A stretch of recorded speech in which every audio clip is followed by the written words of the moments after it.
Shalom. Puji nama Tuhan, kita bersyukur kepada Tuhan. Kalau hari ini kita boleh beribadah kepada Tuhan, dan kita mau datang kepada Tuhan dengan hati penuh dengan ucapan syukur, karena kita tahu kita boleh ada sampai hari ini bukan karena kita kuat, bukan karena kita hebat.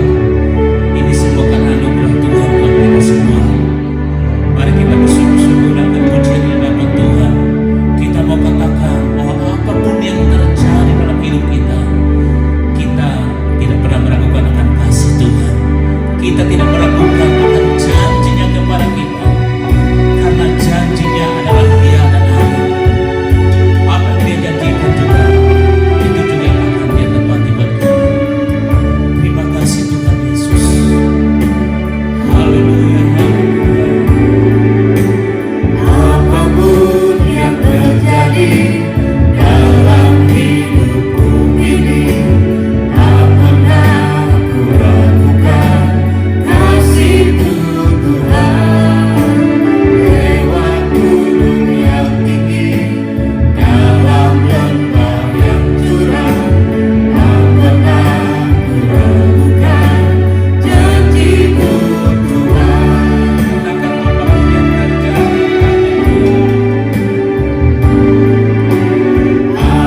Yesus. Haleluya Bapa. Haleluya. Menyerahkan kepada hamba-Nya untuk menyampaikan firman Tuhan. Shalom saudara-saudaraku. Baiklah kita mendengar firman Tuhan. Ya, biar Tuhan Yesus membuka pikiran kita, percaya dan melakukannya. Firman itu hidup, penuh kuasa dan berkuasa kepada diri kita sendiri. Oleh sebab itu, janganlah kita menjauhkan di pertemuan kita ini. Dalam nama Yesus, mari kita berdoa. Saudara-saudara yang dikasihi dalam Yesus Kristus, Tuhan Yesus, kami akan mendengar firman-Mu yang hidup, yang penuh kuasa. Kau buka pikiran kami, sehingga kami mengerti, percaya, dan menjadi pelaku firman.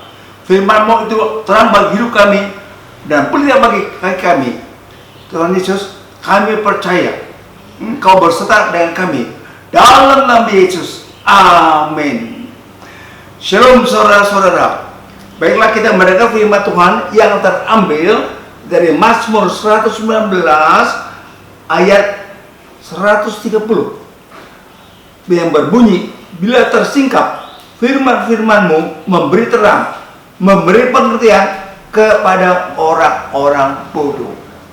Saudara, bukan saya menghakimi, banyak anak Tuhan hanya percaya kepada Tuhan, tidak menjadi pelaku. Makanya tidak tersingkap firman itu.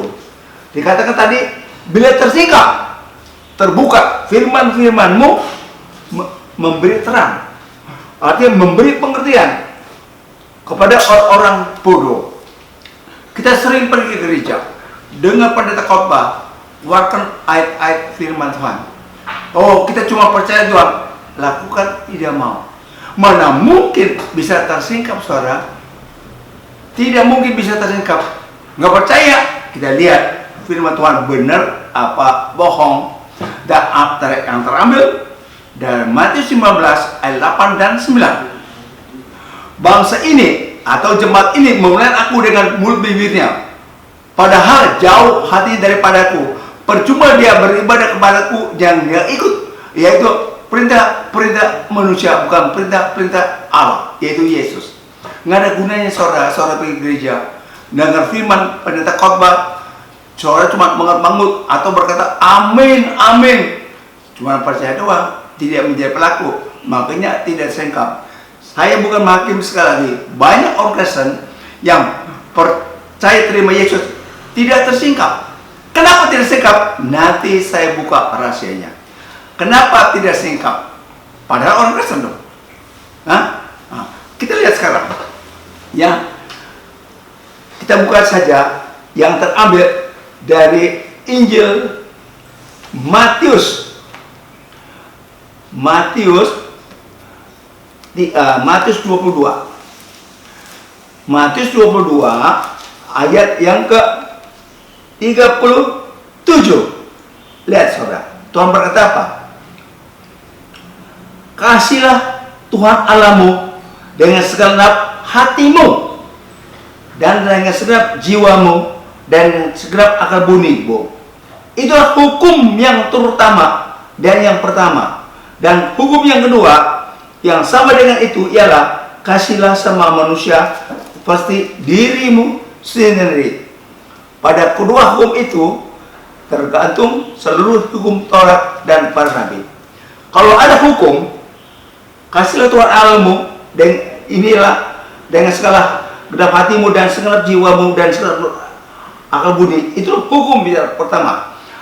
Kalau ada hukum, pasti ada pelanggaran. Sampai disebut hukum. Kalau tidak ada pelanggaran, nggak mungkin disebut hukum yang pertama. Ya, kenapa saya bilang orang Kristen tidak tersingkap firman Tuhan? Otomatis dia percaya Yesus. Yang dia cari kehidupan rumah tangganya dulu, kebutuhannya, bukan cari firman. Salah, saudara. Ya, jadi yang pertama bukan kasih Tuhan Allahmu dengan segenap jiwamu, akal budi, dan seluruh jiwamu, akal budimu, dan subragamu.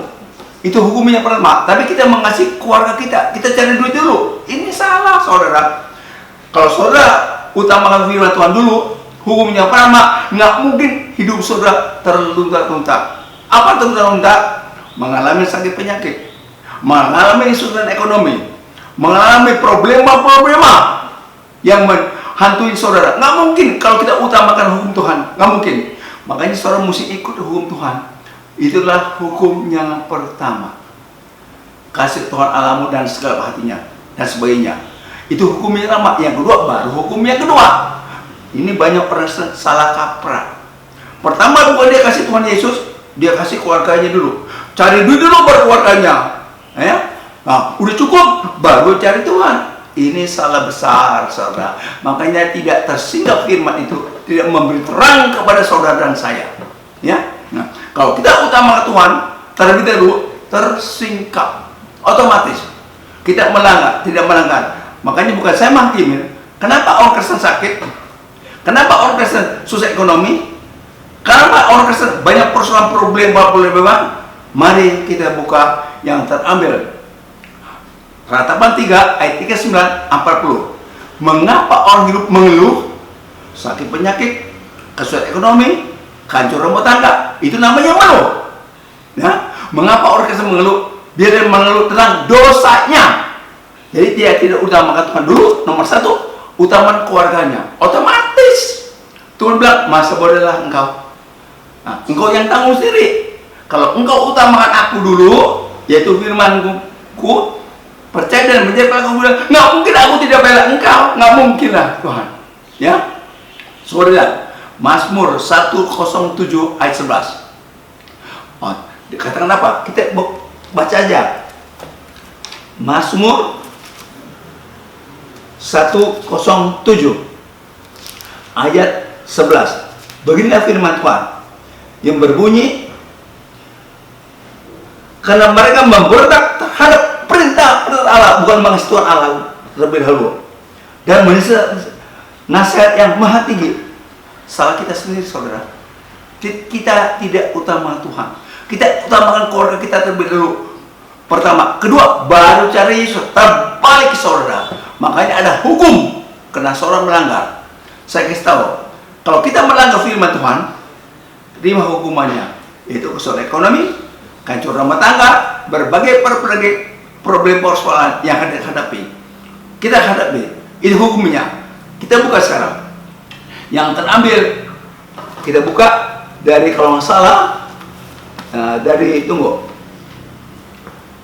Bilangan 14. Kita lihat dulu ya, benar apa bohong, benar nggak firman Tuhan.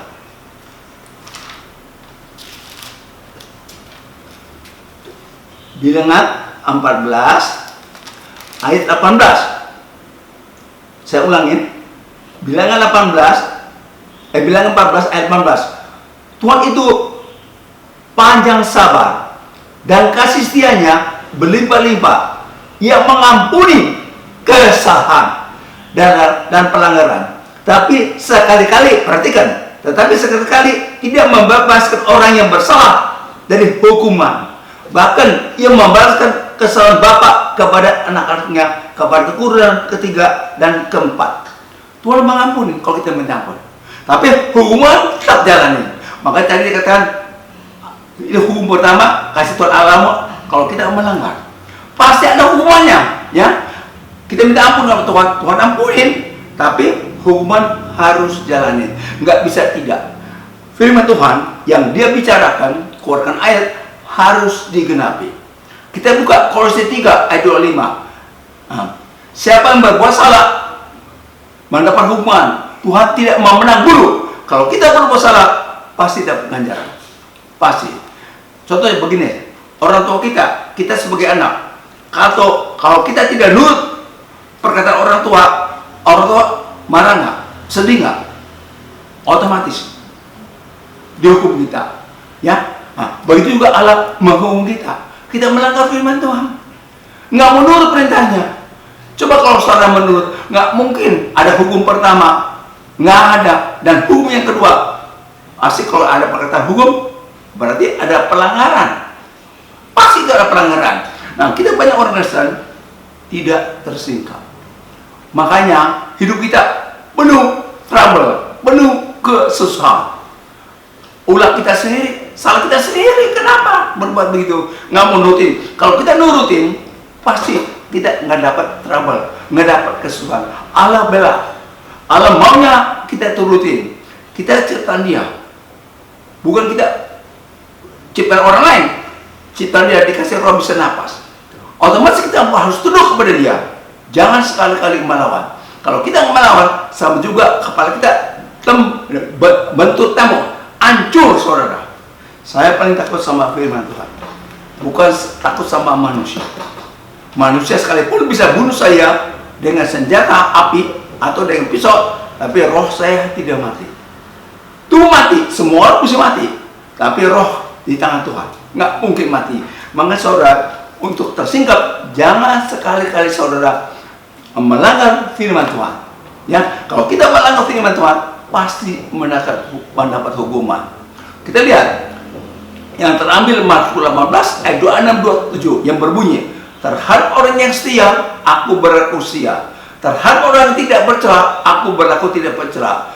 Terhadap orang yang suci, aku berlaku suci. Tetapi, artikan, terhadap orang yang bengkok, aku berbelat belit. Pilih yang mana saudara mau. Pilih. Ayo, pilih ya. Nggak mungkin kita ikut Yesus, hidup kita merana. Nggak mungkin dibela. Saya kasih tahu ya. Jadi kalau kita ikut Yesus, ikut yang benar-benar percaya firman Tuhan dan menjadi pelaku firman.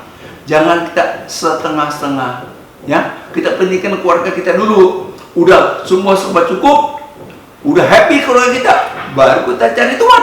Ini salah besar saudara. Dikatakan Matius 6 ayat 33, carilah terlebih dahulu apa? Kerajaan Allah, yaitu firman terlebih dahulu. Semuanya akan ditambahkan. Ya, tapi kita bukan cari kerajaan Allah terlebih dahulu, cari kepentingan rumah tangga kita dulu supaya cukupi. Ini salah besar saudara. Makanya kalau mindset saudara pertama sudah salah, otomatis salah besar. Seterusnya salah. Banyak orang gereja dengar firman Tuhan, memuji Tuhan, waduh selesai. Kenapa hidupnya menderita? Kenapa hidupnya menderita? Kena sakit penyakit, kesok ekonomi, kehancuran tangga. Kenapa saudara? Kita tanya, kenapa terjadi begitu? Kenapa Allah tidak dilindungi kita? Kenapa? Karena kita salah jalan. Mindset kita, mindset itu pikiran kita salah jalan, saudara. Jangan sampai salah jalan, saudara. Yang rugi siapa? Saudara dan saya. Yang rugi bukan Tuhan Yesus. Tuhan Yesus nggak rugi. Aku telah memberikan firman, tapi engkau tidak mau nurut. Bukan salah aku dong, salah kamu dong. Ya, hukuman pasti. Meskipun kamu minta ampun, aku ampunin, tapi hukuman harus jalan. Kita lihat Galatia 6 ayat 7. Jangan sesat, Allah tidak dapat dipermainkan. Ya, apa yang tabur orang dituanya. Lihat saudara, kita sesat, kita mau tidak mendengar firman Tuhan. Kita pentingin keluarga kita, baru kedua cari Tuhan Yesus. Itu sesat sama saudara. Bukan saya ngomong sama saudara. Saya 1 tahun lagi umur 80 tahun. Tua nggak? Tua. Pernah saya sakit penyakit? Saya ikuti firman Tuhan. Benar apa enggak nih firman? 25 Agustus kemarin saya periksa sama dokter. Ternyata yang periksa saya berkata, Pak, tidak ada penyakit Bapak udah usia 80 tahun. Luar biasa Pak. Lihat saudara. Kalau saya pergi kemana-mana, selalu orang bertanya, umur berapa Pak? Kenapa saudara tanya begitu? Saya bingung, Bapak udah tua kok bisa setir mobil? Bisa pergi kemana-mana? Bingung saya, benar-benar bingung. Nah lihat saudara, orang melihat saya karena ada roh Tuhan yang menolong saya, maka saya bisa hidup sampai saat ini. Dijauhkan dari sakit penyakit, kesulitan ekonomi, dan kehancuran rumah tangga, dan sebagainya. Lihat saudara. Nah, jadi saudara, jangan kita melanggar firman Tuhan. Sekali lagi saya mau berkata kepada saudara, kalau kita melanggar firman Tuhan, yang rugi bukan orang lain, kita yang rugi. Kita yang rugi dah, sama sekali rugi. Ya, Allah nggak mungkin kalau berfirman salah, nggak mungkin saudara, nggak mungkin. Ya, yang salah kita yang salah, kita yang salah sendiri. Ya, kita melanggar firman Tuhan. Banyak orang ini tidak sengkap, makanya hidupnya meskipun dia orang sana, sekalipun pendeta susah. Saya kasih tahu. Jangan kita saudara sebagai jemaat pendeta juga susah karena melanggar firman Tuhan. Ya, melanggar. Saya kasih tahu ya, apalagi sekarang penyakit corona merajalela. Lihat dokter, apa dokter nggak punya obat menjaga dirinya? Seluruh dokter 135 tahu sekarang, yang mati. Apa dia ngajak obatnya? Apa kita bisa menang sama dokter? Kita nggak tahu obatnya, mencegah corona. Dia tahu, entah dia mati. Lihat saudara, bukan saya makimin, pegang firman Tuhan. Ya, firman-Mu itu pelita bagi kakiku dan terang bagi jalanku. Yang berkata Mazmur 119 ayat 105. Firman-Mu pelita bagi kakiku, terang bagi jalan hidupku. Pegang firman Tuhan. Kalau kita mau pegang apa, saudara? Mau pegang apa sekarang? Saudara gereja atau baca firman Tuhan di rumah dari Kejadian sampai Wahyu, tapi saudara tidak percaya firman Tuhan. Saudara utamakan keluarga saudara dulu, kedua baru Tuhan. Bapak belum saudara, janganlah saudara. Coba kita belajar sekarang supaya tersingkap firman Tuhan. Saya jamin garansi 100%. Kalau saudara pegang firman Tuhan, nggak mungkin ada hukum yang terjadi kepada diri saudara. Nggak mungkin lah saudara. Ya, Tuhan pasti lindungin. Nggak dia antepin saudara menderita. Dia kasih roh. Masa kan dia tega hidup kita kenapa-napa di muka bumi? Masa dia nggak tolong? Kelewatan. Buat apa engkau kasih roh kepadaku kalau aku ikuti perintahmu tidak melanggar, tapi aku dapat celaka? Buat apa Tuhan? Aku ikuti engkau. Buat apa? Janji Tuhan adalah janji yang murni. Ya, nggak mungkin Tuhan tidak melanggar janjinya. Dikatakan firman Tuhan tidak mungkin gagal. Roma 9 ayat 6a. Roma 9 ayat 9a, firman Tuhan mengandung janji. Firman di Kejadian sampai Wahyu, kalau saudara percaya firman Tuhan dan melakukan, nggak ada saudara menderita kesusahan. Nggak percaya, buktikan. Firman Tuhan harus main bukti. Amin, saudara. Baiklah, sampai sini lalanya kita berdoa untuk firman Tuhan. Terima kasih Tuhan Yesus. Kami ucapkan kepadamu, firman-Mu itu menjamah hati kami. Kami harus utamakan firman-Mu terlebih dahulu. Sesuai dengan firman-Mu, baru kehidupan rumah tangga kami. Maka tidak ada hukum yang mengikat kami. Kami bebas dari hukuman yang berada. Ya, sebab kami utamakan Kau di atas segala-galanya. Terima kasih Tuhan. Terima kasih. Dalam nama Yesus. Amin. Puji nama Tuhan. Saya percaya kita semua telah diberkati dengan firman Tuhan yang luar biasa hari ini melalui Bapak Gembala. Dan tiba saatnya kita akan terima perjamuan kudus. Mari kita persiapkan hati kita dan persiapkan roti dan anggurnya.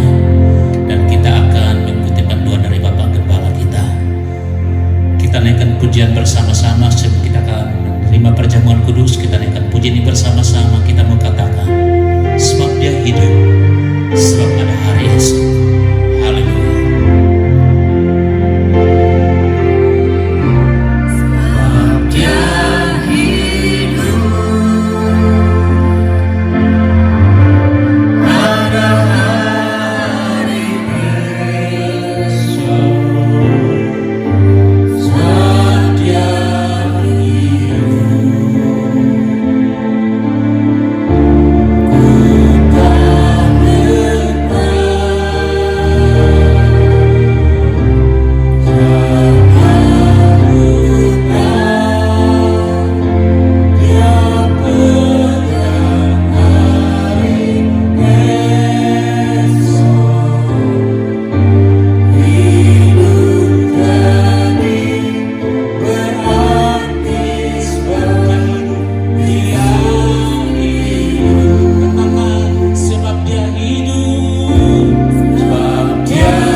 marilah kita akan melakukan perjamuan kudus. Sebab tiap kali kamu makan roti ini dan minum cawan ini, kamu memberitakan kematian Tuhan sampai Ia datang. Dari barang siapa dengan cara yang tidak layak makan roti dan minum cawan Tuhan, ia berdosa terhadap tubuh dan darah Tuhan. Karena itu, hanyalah tiap orang menguji diri sendiri, dan baru sudah itu ia makan roti dan minum dari cawan itu. Karena barang siapa makan roti dan minum tanpa mengakui tubuh Tuhan, ia menekan atas hukuman atas dirinya. Mari saudara, kita berdoa. Kita minta ampun kepada Tuhan Yesus. Tuhan Yesus, ampunilah dosa-dosa kami yang sekarang ini maupun yang telah berlalu. Lewat perkataan, perbuatan, kami percaya dalam nama Yesus, Engkau telah mengampuni dosa-dosa kami, sehingga kami layak makan perjamuan kudus ini. Saudara-saudara, angkat roti dengan tangan kanan saudara. Roti ini adalah tubuh Kristus, ya, yang kita akan makannya dengan iman, yaitu tubuh Kristus. Oleh sebab itu saudara, makanlah roti ini dalam nama Yesus.